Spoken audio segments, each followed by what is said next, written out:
Hindi ko sasabihin kung sino-sino yung mga nagsumbong. Pero aalamin natin kung sino yung mga involved sa cheating. Ma'am, valid naman po yung exam po namin kahapon po, no? Unfair naman po sa mga nagsagot ng totoo if hindi magiging valid yung result ng test. Valid yung exam nyo, Iha. Huwag kang magkalala. Yung mga nandaya lang, yung mga magre-retake ng exam. Thank you po, ma'am. Okay, sino naman yung gusto magsagot ng next problem? Anyone? Ma'am, ma'am ako po, ma'am. Ma'am, ma'am, ma'am ako po. Ma'am, Magtaas din kaya ako ng kamay para hindi isipin ni ma'am na kasama din ako sa mga nandaya. ma'am, ma'am ako po, ma'am. Okay, Chaska. Ako po, ma'am. Yes, ikaw. Nagtaas ka ng kamay, so ine-expect ko kaya mong sagutin yung next problem. Nakakainis naman. Ba't ako yung tinawag? Hindi ko naman talaga alam yung sagot dito. Ano to? Iha, akala ko ba alam mo yung sagot? Nagtaas ka pa ng kamay, kaya tinawag kita. Ano kasi, ma'am, nakalimutan ko po kasi, ma'am. Nakalimutan? Kahapon mo lang sinagutan yan. Tsaka chinek ko yung papel mo. Tama yung solution mo. Undetailed pa nga eh. Ano po kasi, ma'am? Iha, alam ko na yan. Sige na, umupo ka na. Mag-usap na lang din tayo mamaya. Okay, anyone, sino gusto magsagot? Ma'am, ma'am ako na lang po, ma'am. Ikaw na naman? Wala na bang iba? Ma'am, ako na lang po. Ma'am. Sige, ikaw na. Thank you, ma'am. Tapos na po, ma'am.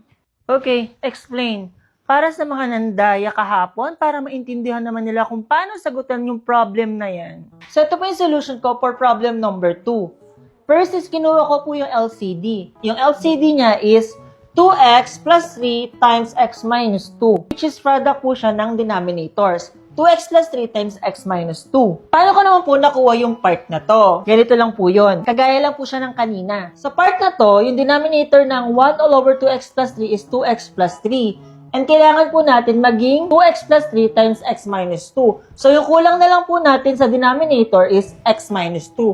So, multiply po natin siya ng x minus 2. Kaya magiging 2x plus 3 times x minus 2. Kung ano po yung multiply natin sa denominator, yun di po yung multiply natin sa numerator. So, magiging 1 times x minus 2. Next, dito naman po sa 4 all over x minus 2, yung kulang sa denominator niya is 2x plus 3. So, yung multiply natin yung denominator ng 2x plus 3. Again, kung ano yung multiply natin sa denominator, yun din yung multiply natin sa numerator. So, magiging 4 times 2x plus 3. And pwede rin po yung butterfly method na ginawa ko kanina, which is 1 times x minus 2, 1 times x minus 2, 4 times 2x plus 3.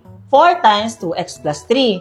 And then, multiply lang natin yung denominator, 2x plus 3 times x minus 2. 2x plus 3 times x minus 2. Simplify. 1 times x, x. 1 times negative 2, negative 2. Minus 4 times 2x, 8x. 4 times 3, positive 12. And then, combine common terms, x minus 8x is equals to negative 7x. Negative 2 minus positive 12 is negative 14. Copy the denominator, so yung final answer natin is negative 7x minus 14 all over 2x plus 3 times x minus 2. Or, negative 7x minus 14 all over 2x squared minus x minus 6. Paano nakuha to? FOIL method. 2x times x, 2x squared. 2x times negative 2 is negative 4x. Positive 3 times x is positive 3x. 3 times negative 2 is negative 6. Combine common terms, negative 4x plus 3x is equals to negative x. So, magiging 2x squared minus x minus 6. Kaya naging negative 7x minus 14 all over 2x squared minus x minus 6. Yun lang po, ma'am. Okay, very good, Iha. You may sit. Thank you po, ma'am. Okay, gagawa ako ng GC para sa mga nandaya kahapon sa exam. And kapag nasama kayo doon, alam niyo na, sa mga nandaya sa exam kahapon, lahat kayo magre-retake. Hindi ko kayo babagsak. Hindi naman ako ganun kasama. And yung mga hindi involved dito, may plus 10 sa exam. Naintindihan? At uulitin ko yung sinabi ko kanina. Pag nandadaya, nag-cheat kayo sa exam, quizzes, sit work, or assignment, tandaan nyo to, hindi kaming mga teacher nyo yung niloloko nyo. Mga sarili nyo lang din. Sige, magkakascore kayo ng mataas. Ang tanong, may natutunan ba kayo? Okay, yung magsasagot naman ng next problem natin ay C. Kayong mga nanonood, tingnan natin kung may natutunan kayo. Bilis. Ma? O ano na naman? May babayaran po kami sa school. Ano na naman yung babayaran? Ambagan po sa school project. Magkano ba? Mga 1K po, ma. 1K? Anong klaseng project yung babayaran nyo? Ang mahal naman. Para sa ano kasi yun, may... Sa ano? Para sa ano, ma? Ano nga ba yung... Ay, kung ano man yan, sige na. Ako na magbabayad. Thank you po, ma. Ako mismo magbabayad. Pupunta ako sa school mo. Ay, ma, ako na po. Tas ka naman. Kung mangungupit ka, galingan mo naman. Halatang halata ka eh. Kunyari, may school project kaya manghihingi sa magulang. Pero wala naman talagang school project na babayaran. Nagawa ko na yan dati. Gusto mo malupitan? Hihingin ng pang tuition sa school, 25K. Pero yung babayaran lang talaga per sem, 15K. 10K yung patong, paldo. Lahat ng mga kalokohan na yan sa school, nagawa ko na yung dati nung kabataan ko. Kaya wag ako. Papunta ka pa lang, nagpabalik-balik na ako. Mali yung ginawa ko dati, kaya ayaw kong gawin mo rin yon. Ha? Unang gawin yan, ha? Mali yan. Sorry po, ma. Hindi na po mauulit. Pero ma, yung pinapatungan mo ng 10K yung tuition mo dati nung nag-aaral ka, grabe, nahiya si Satanas sa'yo, ma. Tsaka, hindi ka ba multuhin nila lolo at lola? Kasi, 10K talaga ipapatong mo sa tuition mo. Paldo.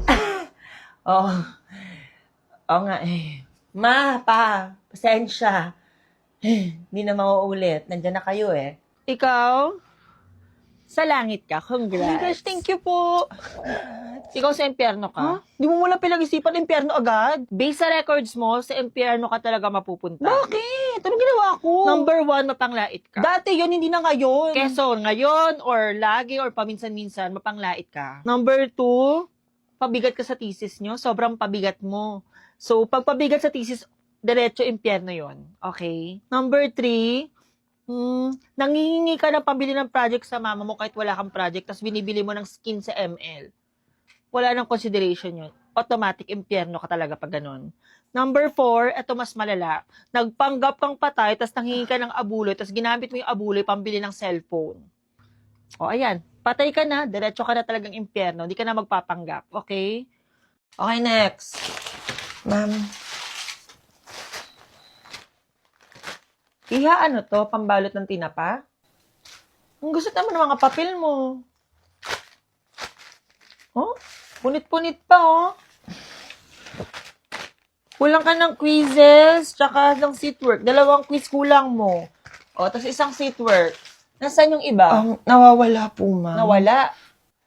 Eh, di ba sinabi ko sa inyo, i-compile lahat to? Tapos naka-folder. O, hindi pa naka-folder. Ang dami-dami nagtitinda ng folder sa labas, iha. Class, sa mga hindi naka-folder dyan, huwag nyo na ipasa. Ang simple-simple ng instruction ko, i-compile lahat ng quizzes at seatwork ng naka-folder. Ipasa ng maayos. Papasama ko ng ganito. Kung nagagawa niyo yun sa ibang teacher nyo, sa akin hindi. Ibahin nyo ako. Sige, kunin mo. Pasa mo sa akin yan bukas ng nakaayos, ha? Sige po, ma'am. Sige na. Next! O, ba't naiyak ka? Ang pangit kasi ng gupit ko. Bagay naman Talaga? Oo, bagay. Pangit yung gupit mo. Pangit yung mukha mo. Kasi pangit ka. Bad. Ganyan ang maging kontrabida. Mapanglait. Matalas ang dila. Hoy, ano to? Bakit mas mataas yung score mo sa akin? Eh, nagkopyahan lang naman tayo. Bakit? Sino ba nag-check ng papel mo? Si Mark. Eh, kaya naman pala eh. Iba nag-check ng papel mo. Kasi ako ang nag-check ng papel ko. Siyempre, ipa-perfect ko yung score ko. Gumawa ka na rin naman ng kasamaan. Isagad mo na. Very bad! Ganyan ang maging kontrabida. Mapanglamang sa kapwa. 49 Jen, over ang galing 50. mo. 49 over 50 ka. Ako pa ba? Oh my God, babe! Perfect ako! Hindi ko in-expect! Grabe, congrats! Ang galing mo! Anong magaling? Walang mas magaling sa akin. Ako lang ang magaling. Sheila, pwedeng patingin ng papel mo? Oh. Wow. 50 over 50. Oops. Napunit. Tandaan mo, walang pwedeng tumaas sa akin. Okay? Ganyan na maging kontrabida. Kaya ikaw, kung gusto mo rin maging isang kontrabida, manood ka na ng Kontrabida Academy now showing on Netflix. Walang bida kung walang kontrabida.